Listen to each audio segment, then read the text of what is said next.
Hey everyone, welcome back to our channel. It's me Rose here. In this tutorial, I'm going to show you how to log into Caesars Reward credit card account.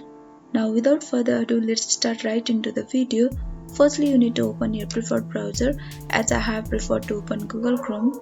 On the search bar, click over there and search Caesars Rewards credit card login. And on the first result of Google, you can see d.community.net. Click over there.